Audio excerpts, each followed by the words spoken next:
Amazing ಆಗಿ ಮಾಡಿದ್ದಾರೆ. Hats off man. Direction ಎಲ್ಲ ಆಗಿದೆ ಸರ್. ಸಿನಿಮಾ ಆಗಿದೆ ಸರಿಯಾಗಿದೆ ಮೂವಿ ಸರಿಯಾಗಿದೆ ಸರ್.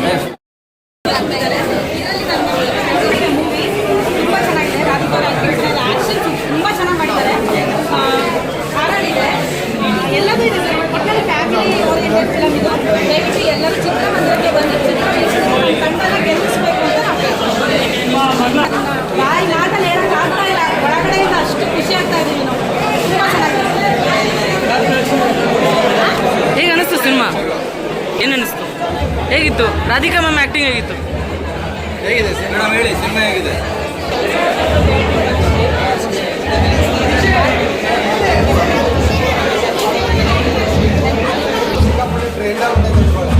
ಎಲ್ಲ ಮೂವಿನೂ ಎಲ್ಲ ಮೊದಲು ಬರ್ತಿರ್ತಾರೆ. ಒಂದೇ ಸ್ಟೋರಿ ಇರೋದು. ಪಾರ್ಟ್ 2 ಅನ್ನೋದು ಸಿಕ್ಕಾಪಟ್ಟೆ ಟ್ರೆಂಡ್ ಆಗ್ಬಿಟ್ಟಿದೆ. ದಯವಿಟ್ಟು ಕಾರ್ಡ್ ಕೊಟ್ಟು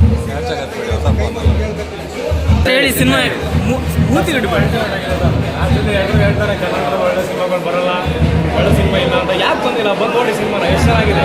ಏನು ಬೇಕು? ಕಾಮಿಡಿ ಬೇಕಾ? ರಂಗಣ್ಣ ಸರ್ ಕಾಮಿಡಿ ಇದೆ. ಫಸ್ಟ್ ಹಾಫ್ ಅಂತ ಎಲ್ಲರೂ ನಕ್ಕು ಬೀಳ್ತಾರೆ, ಅಷ್ಟು ಕಾಮಿಡಿ ಇದೆ. ಆರಾರು ಆ ಒಂದು ವಿಜುವಲ್ಲು, ಆ ಮ್ಯೂಸಿಕ್, ಅದನ್ನ ಅದನ್ನು ಫೀಲ್ ಮಾಡಬೇಕು ಅಂದರೆ ಥಿಯೇಟ್ರಿಗೆ ಒಂದು ಸಿನಿಮಾ ನೋಡಬೇಕು. ಈ ಮನೇಲಿ ಕೂತ್ಕೊಂಡು ಎಲ್ಲೋ ಮೊಬೈಲಲ್ಲಿ ಯಾವುದೋ ಒಂದು ಸೀನ್ ನೋಡಬೇಕು ಮಾತಾಡೋದಲ್ಲ. ಥಿಯೇಟ್ರಿಗೆ ಒಂದು ಸಿನಿಮಾ ನೋಡಿ, ಥಿಯೇಟ್ರಿಗೆ ಒಂದು ಸಿನಿಮಾ ನೋಡಿ ಆ ಫೀಲು, ಭಯ ಯಾಕೆ ಭಯ ಆಗಲ್ಲ? ನಾವು ನನಗೆ ಭಯ ಆಗಲ್ಲ, ಹಂಗೆ ಆರಾಮ್ ಮೂವಿ ಏನಿರ್ತಾರೆ ಅಂತ ಲಾಂಗ್ ಟಾಕ್ ಇದೆ, ಅದೆಲ್ಲ ಇಲ್ಲ. ಒಂದು ಥಿಯೇಟ್ರಿಗೆ ಸಿನಿಮಾ ನೋಡಿ ಆಮೇಲೆ ಮಾತಾಡಿ. ಈ ಥರ ಯಾರೋ ಒಂದು ವಿಡಿಯೋ ಮಾಡ್ತಾರೆ, ಆಮೇಲೆ ಕೊಡಿ ಬೈಟ್ಸ. ನಿಮ್ಗೆ ಏನು ಅನ್ನಿಸ್ತದೆ ಎಕ್ಸ್ಪೀರಿಯನ್ಸ್? ನನಗಾಗಿರೋ ಎಕ್ಸ್ಪೀರಿಯನ್ಸ್ ನಿಮ್ಮ ಹೇಳ್ತಾ ಇದ್ದೀನಿ. ತುಂಬ ಚೆನ್ನಾಗಿದೆ ಸಿನಿಮಾ. ರಮೇಶ್ ಸರ್ ಆಗಿರ್ಬೋದು, ರಾಧಿಕಾ ಮೇಡಮ್ ಆಗಿರ್ಬೋದು, ಅಲ್ಟಿಮೇಟ್ ಕ್ಯಾರೆಕ್ಟರ್.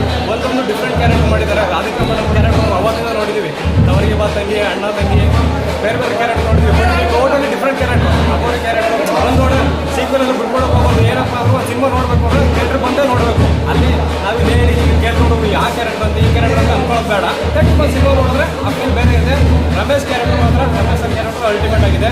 ಅದರಲ್ಲೂ ಅಲ್ಲಲ್ಲಿ ಆರ್ ಬರೋದು, ಬಿ ಜಿ ಎಮ್ ಕೂತ್ಕೊಂಡು ಸಾಕಾಗಿದೆ ಸರ್. ಈ ಥರ ಒಂದು ಕ್ಯಾರೆಕ್ಟರ್ ಮಾಡಿಲ್ಲ, ಇದೇ ಫಸ್ಟ್ ಟೈಮು. ಅಲ್ಟಿಮೇಟ್ ಕ್ಯಾರೆಕ್ಟ್ರು ಚಾನ್ಸೇ ಇಲ್ಲ. ಯಾಕೆಂತಂದರೆ ಅವರು ಆ ಕಣ್ಣು ಬಿಟ್ಕೊಂಡು ಅಗೋರಿ ಕ್ಯಾರೆಕ್ಟರ್ ಮಾಡಿದಾರಲ್ಲ, ಆಟ ಈಸಿ, ತುಂಬ ಈಸಿ ಅಲ್ಲ ಸರ್ ಅದನ್ನು ಮಾಡೋದು. ಅವ್ರು ಬಿಟ್ಟಿರೋಂಥ ಕಷ್ಟ ಅದು ಬಂದಿದೆ, ತೆರೆ ಮೇಲೆ ಬಂದಿದೆ. ಅವ್ರು ಏನು ಕಷ್ಟಪಟ್ಟಿದ್ದಾರೆ, ಆ ಒಂದು ಇದು ಎಫೆಕ್ಟು ಅದೆಲ್ಲ ಬಂದಿದೆ ಸರ್. ಸಾಂಗ್ಗಳು ಸಾಂಗು ಹೇಗಿದೆ ಅಂತಂದರೆ, ಆ ಒಂದು ಕಾಡಿಯಮ್ಮನ ಸಾಂಗ್ ಇದೆಯಲ್ಲ, ಅದಂತೂ ಅಲ್ಟಿಮೇಟು ಸಾಂಗ್. ಮತ್ತು ಅಗೋರಿ ಸಾಂಗು ಅದೆಲ್ಲ ನೋಡಿದ್ರೆ, ವಿಜುವಲ್ ನೋಡಿದ್ರೆ ಗೊತ್ತಾಗುತ್ತೆ ಥಿಯೇಟ್ರಲ್ಲಿ ಎಷ್ಟು ಖರ್ಚು ಮಾಡಿದ್ರು, ಎಷ್ಟು ಜನ ಆರ್ಟಿಸ್ಟು, ತುಂಬ ಜನ, ಇಡೀ ಫ್ರೇಮ್ ಫುಲ್ಲೆಲ್ಲ ಆರ್ಟಿಸ್ಟ್ ಇದ್ದಾರೆ. ಡೈರೆಕ್ಟರ್ ಮಾತ್ರ ತುಂಬ ಕಷ್ಟಪಟ್ಟಿದ್ದಾರೆ. ನಾನು ಡೈರೆಕ್ಟ್ರಿಗೆ ಥ್ಯಾಂಕ್ಸ್ ಹೇಳೋಕ್ಕೆ ಇಷ್ಟಪಡ್ತೀನಿ. ಯಾಕೆಂದರೆ ಕನ್ನಡದಲ್ಲಿ ಇದನ್ನು ವಿಜುವಲ್ ಕಟ್ಕೊಡ್ಬೇಕು ಅಂತಂದರೆ ಅದಕ್ಕೆ ಧೈರ್ಯನೇ ಬೇಕು. ಎಲ್ಲ ಹೇಳ್ತಾರೆ ಕನ್ನಡದಲ್ಲಿ ಒಳ್ಳೆ ಸಿನಿಮಾ ಇಲ್ಲ, ಒಳ್ಳೆ ಸಿನಿಮಾ ಇಲ್ಲ ಅಂತ. ಯಾಕಿಲ್ಲ? ಬಂದು ನೋಡಿ, ಬೈರಾದೇವಿ ಸಿನಿಮಾ ಬಂದು ನೋಡಿ, ಬಂದು ನೋಡಿ, ಫೀಲ್ ಮಾಡಿ. ಆರ್ ಫೀಲ್ ಎಷ್ಟು ದಿನ ಆಯಿತು ಆರ್ ಸಿನಿಮಾ ಬಂದು, ಅಪರೂಪಕ್ಕೆ ಸಿನಿಮಾ ಬಂದಿದೆ, ಬಂದು ನೋಡಿ ಎಲ್ಲರೂ. Thank you sir. ಹೇಳಿ ಬೈರಾದೇವಿ ಸಿನಿಮಾ ತುಂಬ ಚೆನ್ನಾಗಿದೆ ಸರ್. ಸೃಜನ್ ಡೈರೆಕ್ಷನ್ ಇರ್ಬೋದು, ಆಮೇಲೆ ಮ್ಯೂಸಿಕ್ಕು ತುಂಬ ಚೆನ್ನಾಗಿದೆ.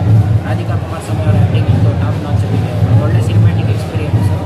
ಆರರ್ನ ಈ ಥರ ಆರರ್ ಸಿನಿಮಾನ ಈ ಥರ ಡಿವೈನ್ ಆಗಿ ಪ್ರೆಸೆಂಟ್ ಮಾಡಿರೋದು ತುಂಬ ಚೆನ್ನಾಗಿದೆ. ಎಲ್ಲರೂ ಬಂದು ನೋಡಬೇಕು. ಸಿನಿಮಾ ಒಳ್ಳೆಯದಾಗಲಿ. ಡೈರೆಕ್ಟ್ರು ತುಂಬ ಚೆನ್ನಾಗಿ ಪ್ರೆಸೆಂಟ್ ಮಾಡಿದ್ದಾರೆ, ಅವರು ತುಂಬ ಚೆನ್ನಾಗಿ ನಿನಗಾಗಿಲೂ ನೋಡಿರ್ತೀರಾ ಈ ಬೈರಾದೇವಿ